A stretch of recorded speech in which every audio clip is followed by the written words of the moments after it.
honest to God, I sometimes feel like I am Darth Vader. Like I literally envision myself in the whole Darth Vader garb. I'm talking mask, like the cape, the anger, schlepping around in the woods handing out propane tanks to homeless people. Like I feel like a Darth Vader of good.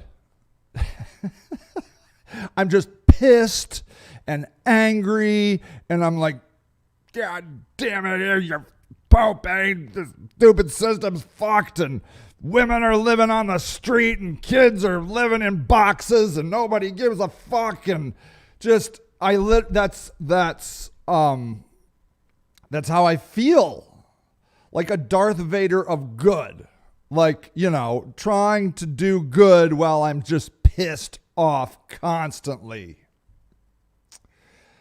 I have a friend who is helping me think about my anger. She is going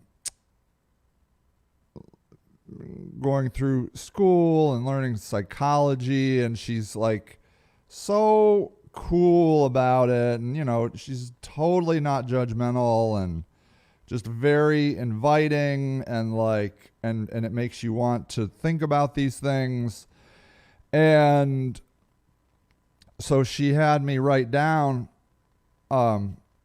everything. She's like, here's a big piece of paper, Sage. I want you to write down everything you're angry about. And I'm like, oh, okay, I can do that. Now, there was no prep time, right? There was no like, you know, Sage, we're going to be doing this. It was kind of like, you know, we were just talking, and she's like, hey, I wanted to do this, or would you be interested? And I'm like, heck yeah, I'd like to know what I'm angry about. And so I get this big, huge piece of paper. I mean, it's like those big ones, you know, the big ones, and a big marker. And I'm like, what Sage is angry about? And I'm like, winter. Angry about winter. It's winter. I'm angry because I'm on a diet and I can't have bread. It makes me mad. And then I'm angry there's people living in the woods. And that must have taken me 15 minutes. Those three. And I'm like, I think that's pretty much it. I'm angry about. That's all I'm angry about. And she's like, okay, cool. Like, you know, next week we're going to do the next step or whatever. And so I like went home and I'm like, yeah, man, those things really make me mad. And then occasionally I have a hard time sleeping, and I was just thinking about it, and like things just started pouring into my head. I have a list of just, it's ongoing. Like, I don't even think I want to tell you it all. I mean, not that I'm against it. I don't want to. It's a huge list. And it all then culminates of, I'm pissed off at the world. The whole world. Like, just everything makes me angry. Which is ironic because I have a wonderful life.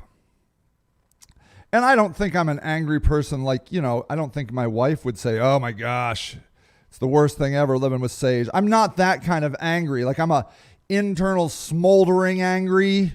Like when you hear me on this podcast, it's more anger and emotional venting than I think anybody close to me would ever get. Like, part of me feels like this podcast is my therapy, just to say whatever I want. And so, you know, I'm a fun, friendly guy. Like, I'm fun and nice. I'm nice to be around typically. I've had this conversation. I'm not going to go there again. But inside, I'm just angry.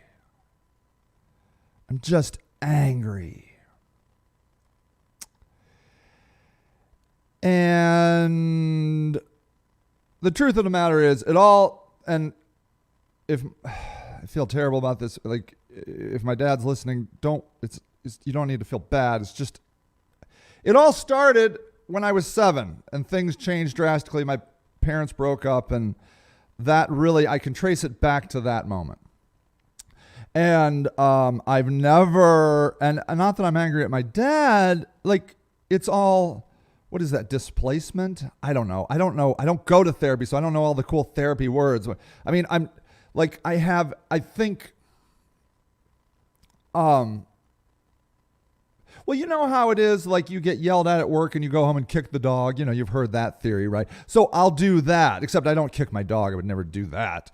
But like, I'll just be angry at like a machine. Like I'll be angry about something, and then like I'll yell at my phone or my computer or something. I'll kick, symbolically kick my computer. I don't kick things. That's not me. So, I mean, so I just am angry and angry and angry, and then it compounds, and I'm just angry.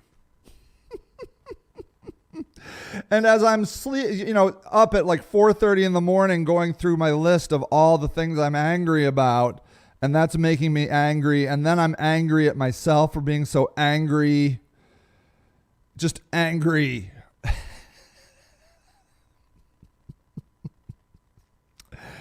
And then it dawned on me, I'm addicted to being angry.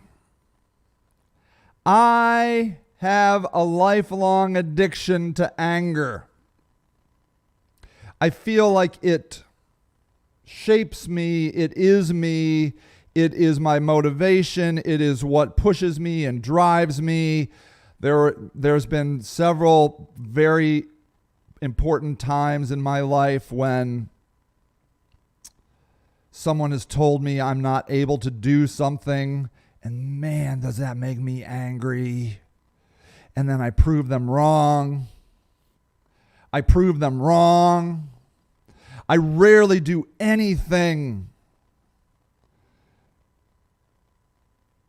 in my work. I mean, I don't want to overstate that, but let me say it this way. Much of my work is me driving because I'm angry, or I'm driven to a specific, I have to get this done. Very little of my work comes from a place of joy and contentment. I'm not content about any of my work. I consider myself a high achiever, and I am not achieving enough. I am smarter, stronger, and better than everything I'm doing right now. And that makes me angry. It makes me angry. I'm in a cyclone of perpetual anger, somebody that is making electricity by riding a bicycle. It's just coming around and coming around. All this anger is making more anger and making more energy. My anger is my energy. And that reminded me of my alcoholism and how it defined me for 15 years.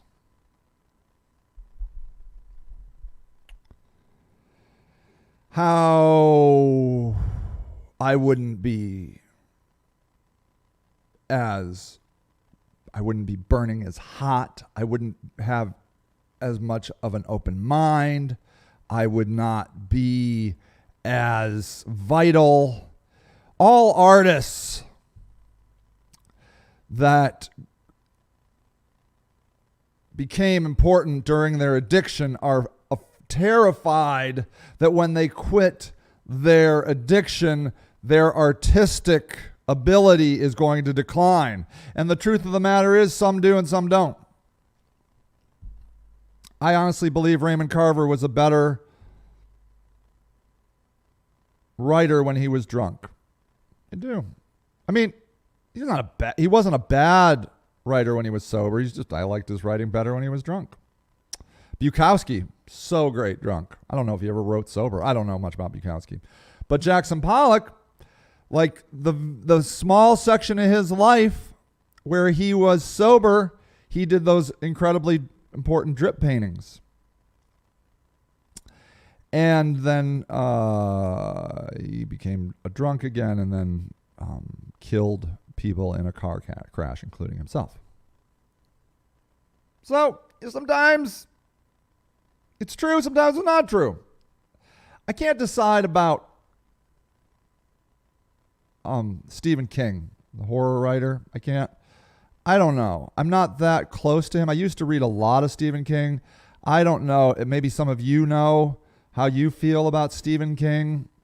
Was he a better writer when he was on coke and all that crazy crap? I don't know. I haven't read a lot of Stephen King in a long time.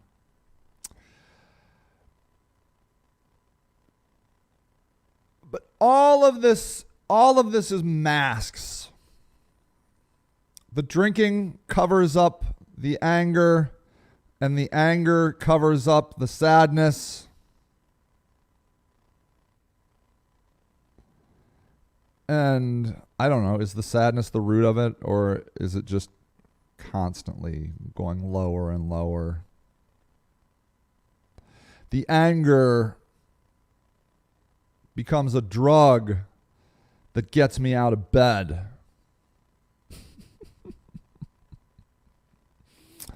And makes me achieve, because I'm angry that I'm not achieving to the caliber that I am capable of achieving. I'm angry of everything. There's no limit to the amount of things I'm angry at. And then part of me, so when you're an addict, then you start justifying or making excuses. Well, I've already made some of those excuses. How are you going to get motivated? What if you let go of all your anger and you just become the Dalai Lama and you sit around writing tripish tweets all the time and never accomplish anything? You want to be that, Sage? You want to be the Dalai Lama? No, I do not. No, I do not want to be the Dalai Lama. My heroes are Martin Luther King, Malcolm X, John Brown. Doers.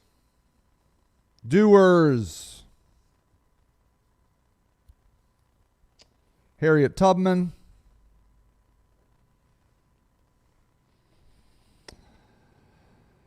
Doers, people that fight and make change. I'm a change agent. It's what I do. I do it in business. I do it in society. And then there's another part of me that's like, well, Sage, you're speaking to the people that are angry. Because not everybody wants to hear sunshine and roses and daffodils and butterflies all the time. Sometimes they want Rage Against the Machine. You know, the band Rage Against the Machine had an audience. And then I'm like, yeah, so what? Do you want me to just lie? Am I just going to pretend now that I'm the Dalai Lama and I'm chill as fuck and nothing bothers me? I'm just like, water off a duck's ass. Nothing bothers me. Or could I become that? Could I transform into the guy that gives no fucks? For sure I could become that guy. For sure. I just keep watching Netflix all day, every day. What problems? What problems? I could stop posting on Twitter and Facebook and these podcasts. I could just live a quiet life, doing some work, going on vacations, and, just sail into the sunset. Ooh, I'm trying a new thing. Hold on. Wait a second. Look. Wait. Bam. Ooh, did you see that? Look at that. Look at that. Look at that. Bam. That's on my phone. Ooh. For all you on the audio, never mind. Don't you worry about that. Which do I like better? Do I like that? I don't know. Maybe I don't like that. Maybe I like that. I think I like that. I don't know what I like. Who would know?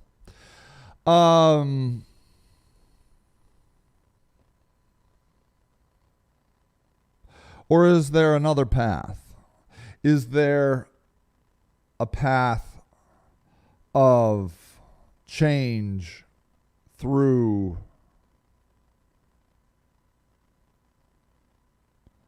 calmness? Like Neo from the Matrix, just transcends the system, is not even of the system anymore. I don't know if I believe that. I'm exploring it, but I don't understand how I would do that. I've never really seen that. You ever listen to a Martin Luther King speech? He seethes. They did an autopsy of his heart, and he was like 39 when he got assassinated, and they said he was like the heart of a, late 50-year-old or something. He was pissed. Malcolm X was pissed. John Brown was pissed. And so the question is, can I change a lifelong habit or addiction to anger? Or is that me? That I am the angry do-gooder Darth Vader? I already got the hat. Look at me. I'm practically Darth Vader as it's right now as it is.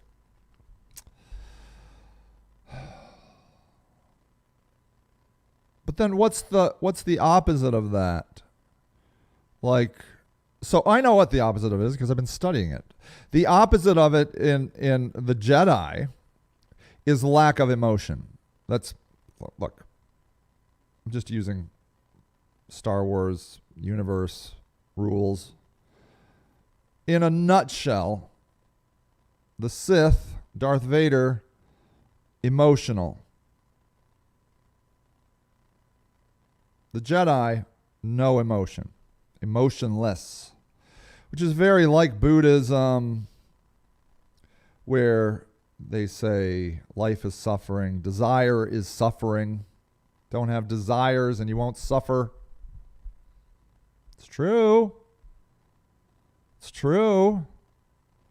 Is that what we're doing? Are we just supposed to be a starfish on a coral reef somewhere, and if these other species, humans, screw up our complete ecosystem and ruin our coral reef, we just die out and we're like, oh well, whatever. Is that what we are?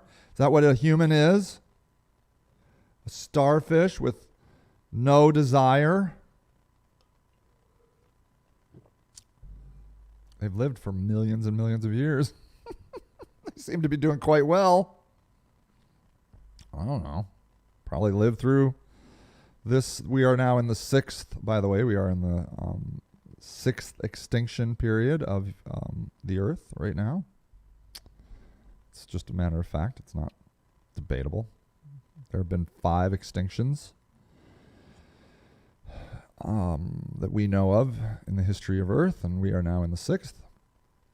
So what do we do? Just like, whatever. I don't know. Whatever. Netflix. Amazon.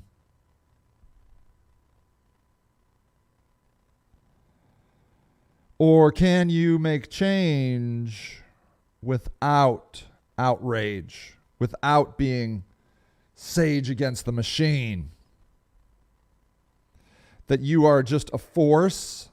I mean, I'm telling you though, change happens through emotion. We aren't Vulcans from Star Trek, emotionless. We are, in fact, the opposite. We are emotional creatures that think. We are not thinking creatures that have emotion. So emotion is us. And therefore, we are closer to the Sith than we are to the Jedi.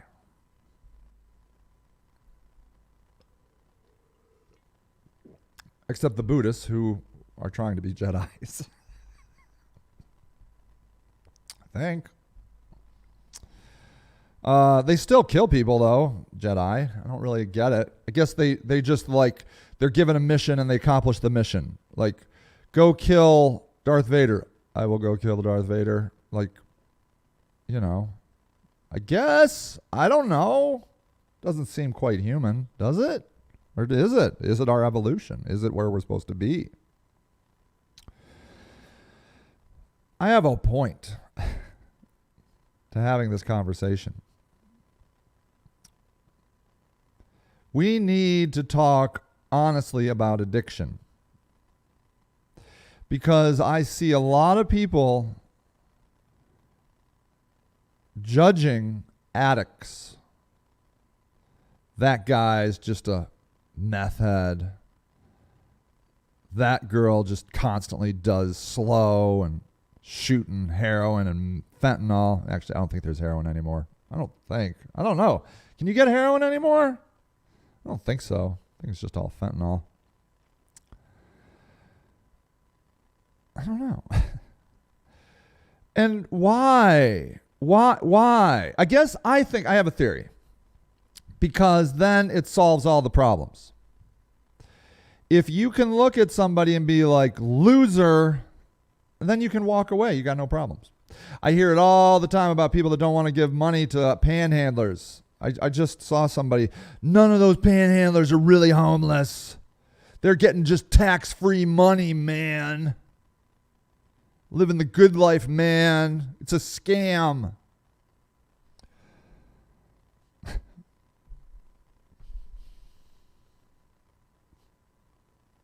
Most absurd thing I've ever heard in my life.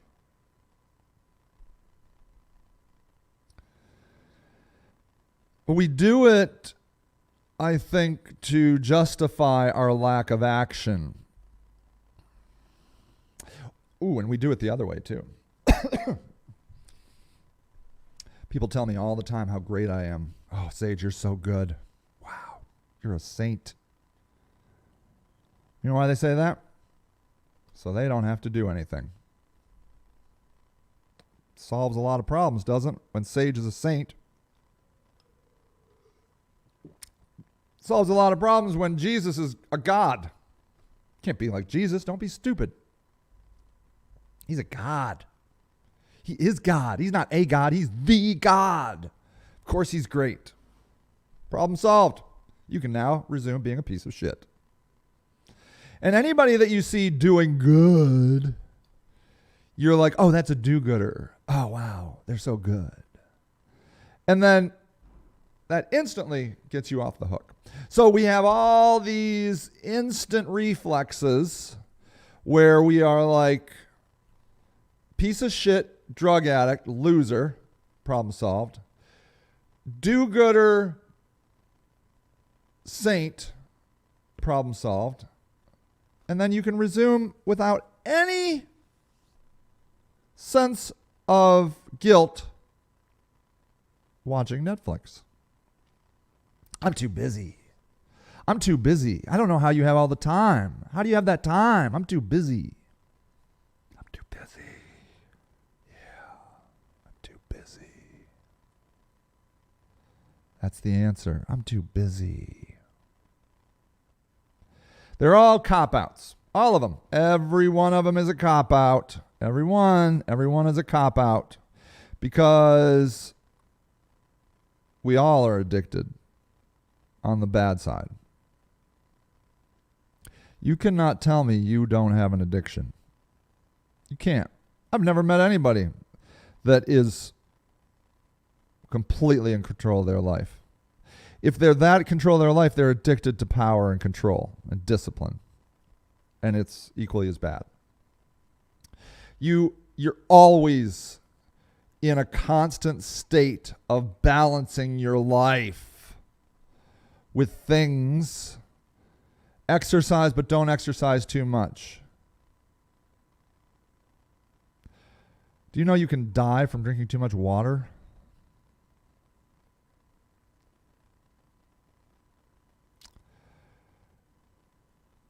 We have to stop judging people because it is just perpetuating a cycle that is damaging the entire fabric of society. It's easy to let somebody freeze to death on the street because they're a no good addict. It's easy to let a mom and her kids sleep in their car because the mom is lazy. We have all these tools at our instant disposal to right the wrongs so we end up not having to do anything.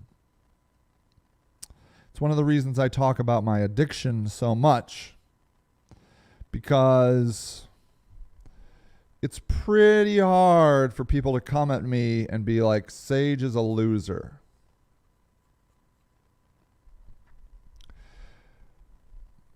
But I'm just human. And I'm just on the loser spectrum like all of us. I'm as much of a loser as you. And you're a loser too. I'm sorry.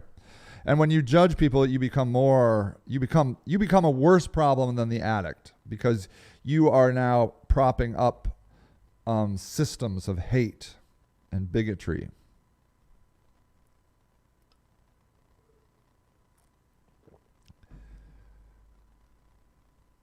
We have to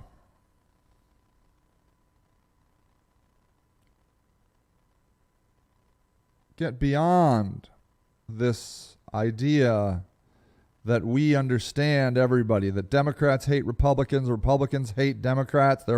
Everybody on the other side's a piece of shit, loser, snowflake. Everybody's a snowflake now. Now we have okay boomer. And that just instantly negates an entire generation. And we do it all the time. The cool people with now the okay boomer thing. Those are the cool people. It's cool to say that now. And then you get to just disregard an entire generation and just let them rot as they slowly die off. Because, okay, boomer. You're just like, whatever, boomer.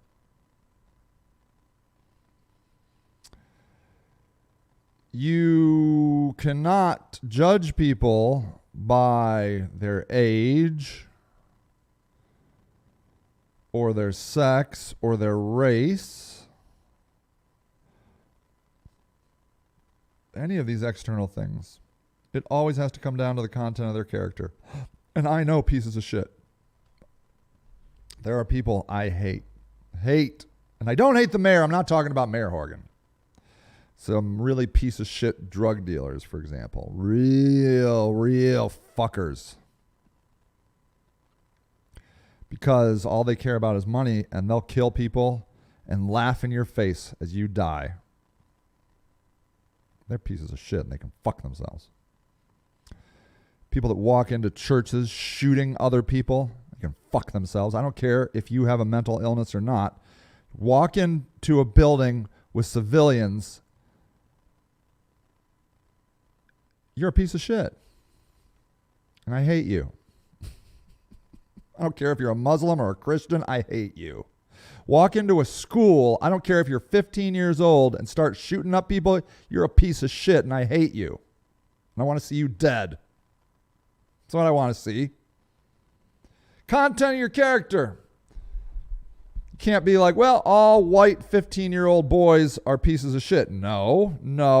All people that play video games are murderers. No. You have to do harder work than that. You have to work through these mental issues one person at a time. Yes, there are pieces of shit, and I am happy to call them out on it. But you aren't a piece of shit because you have a drug addiction and you're homeless. That doesn't make you a piece of shit. I'm not saying you aren't a piece of shit, but I'm not saying you're not also an incredibly great person either. I don't know. You show me a drug addict, homeless person, and I don't know if they're a good or bad person. I don't know. I know they're addicted to drugs. And wouldn't you be? You're living in Ohio? Wouldn't you be? We have to judge people by the content of their character. That doesn't solve my addiction to anger, but I just wanted to use it as a platform to talk about my current addiction. I'm addictive personality, which I think most people are. Addicted to sugar, coffee, politics. And maybe if you can see your own addiction, it'll make it a little bit easier for you to empathize for people that have other addictions. I hate looking at fat people who berate drug addicts, and they don't think they're a drug addict. Their drug is food, baby. It's food, and it probably kills way more people than meth. Oh, 100% more than meth. 100%.